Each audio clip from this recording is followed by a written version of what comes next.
एक बार भद्र देश के एक राजा थे जिनका नाम था असवपति। भद्र देश के राजा असवपति के कोई संतान नहीं थी। उन्होंने संतान की प्राप्ति के लिए मंत्र उच्चारण किए, बहुत सारी प्रतिदिन 1,00,000 आहुतियां दी। 18 वर्षों तक यही कर्म जारी रहा। इसके बाद सावित्री देवी ने प्रकट होकर वरदान दिया कि राजन, तुम्हें एक तपस्वी और तेजस्वी कन्या पैदा होगी। सावित्री देवी की कृपा से जन्म लेने के कारण उस कन्या का नाम सावित्री रखा गया। कन्या बड़ी ही रूपवान हुई। योग्य वर नहीं मिलने के कारण सावित्री के पिता दुखी थे। उन्होंने कन्या को स्वयं वर तलाशने के लिए भेज दिया। अब सावित्री तपोवन में भटकने लगी, जंगल में जाने लगी। वहां उन्हें सालव देश के राजा ध्रुमसेन रहते थे, वो दिखाई दिए।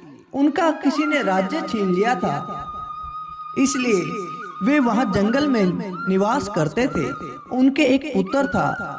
उनका पुत्र का नाम सत्यवान था, जिसे देखकर सावित्री उस पर मोहित हो गई और उसने सत्यवान को पति के रूप में उसका वर्ण किया। ऋषिराज नारद को जब यह बात पता चली तो वह असवपति के पास पहुँचे और कहा कि हे राजन, यह तुम क्या कर रहे हो? सत्यवान गुणवान है, धर्मात्मा है और बलवान भी है, किंतु उसकी आयु बहुत छोटी है। वह अल्प आयु में ही चला जाएगा। 1 वर्ष के बाद उसकी मृत्यु हो जाएगी। नारद जी की बात सुनकर राजा असवपति घोर चिंता में डूब गए। सावित्री से कहने लगे कि पुत्री, तुम इस राजकुमार के साथ शादी मत करो, इसके साथ विवाह मत करो। जब उनसे कारण पूछा तो राजा ने कहा कि बेटी, तुमने जिस राजकुमार को अपने वर के रूप में चुना है, उसकी आयु बहुत थोड़ी है। तुम्हें किसी और को अपना जीवन साथी बनाना चाहिए। इस पर सावित्री ने कहा कि पिताजी, आर्य कन्याएं अपने पति का एक बार ही वर्ण करती हैं। राजा एक बार ही आज्ञा देता है, पंडित एक बार ही प्रतिज्ञा करता है और कन्यादान भी एक बार ही किया जाता है। इसलिए सावित्री हठ करने लगी और कहने लगी कि मैं अगर विवाह करूंगी तो केवल सत्यवान से ही करूंगी।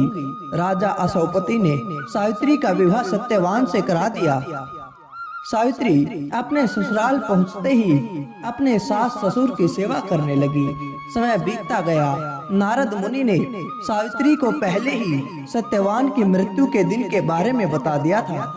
वह दिन जैसे जैसे करीब आने लगा, सावित्री भी अधीर होने लगी।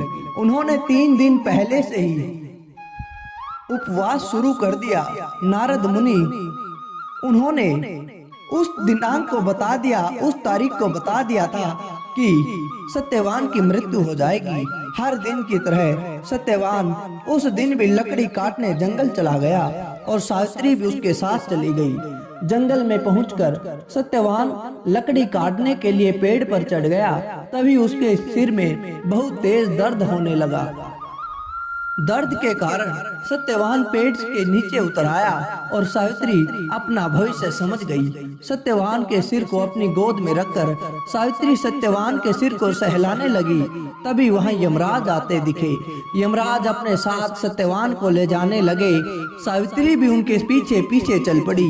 यमराज ने सावित्री को समझाने की कोशिश की कि यही विधि का विधान है, लेकिन सावित्री नहीं मानी।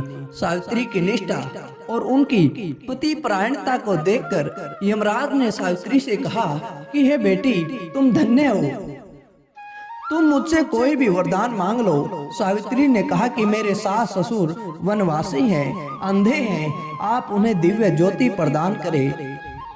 यमराज ने जब ऐसा सुना तो कहा कि ऐसा ही होगा और जाओ, अब लौट जाओ। लेकिन सावित्री अपने पति सत्यवान के पीछे पीछे चलती रही। यमराज ने कहा कि देवी, तुम वापस जाओ। सावित्री ने कहा कि भगवान, मुझे अपने पति देव के पीछे पीछे चलने में कोई परेशानी नहीं, पति के पीछे चलना मेरा धर्म है। यह सुनकर उन्होंने फिर उसे एक वर मांगने को कहा। सावित्री ने फिर कहा कि हमारे ससुर का राज्य छिन गया है, उसे वापस दिला दो। यमराज ने सावित्री को यह वरदान भी दे दिया और कहा कि अब तुम वापस लौट जाओ, लेकिन सावित्री पीछे पीछे चलती रही। यमराज ने सावित्री को फिर तीसरा वरदान मांगने को कहा। इस पर सावित्री ने 100 संतानों का वरदान मांगा। यमराज ने उसका वरदान भी सावित्री को दे दिया। सावित्री ने यमराज से कहा कि प्रभु, मैं एक पतिव्रता पत्नी हूँ, मुझे आपने पुत्रवती होने का आशीर्वाद दिया है, 100 पुत्र होने का, 100 संतान होने का आशीर्वाद दिया है, किंतु बिना पति के मुझे 100 संतान कैसे पैदा होंगी। यह सुनकर यमराज को सत्यवान के प्राण छोड़ने पड़े। यमराज अंतर्ध्यान हो गए और सावित्री उसी वट वृक्ष के पास आ गई जहाँ उसके पति का मृत शरीर पड़ा था। सत्यवान फिर से जिंदा हो गया और दोनों खुशी खुशी अपने राज्य की ओर चल पड़े। घर पहुंचते ही देखा कि माता पिता को दिव्य ज्योति प्राप्त हो गई। इस प्रकार सत्यवान सावित्री चिरकाल तक राज्य सुख भोगते रहे।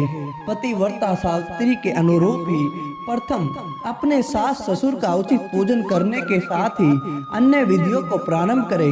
वट सावित्री व्रत करने और इसकी कथा को सुनने से उपवासक के वैवाहिक जीवन साथी की आयु पर किसी प्रकार का कोई संकट आता है तो वो भी टल जाता है।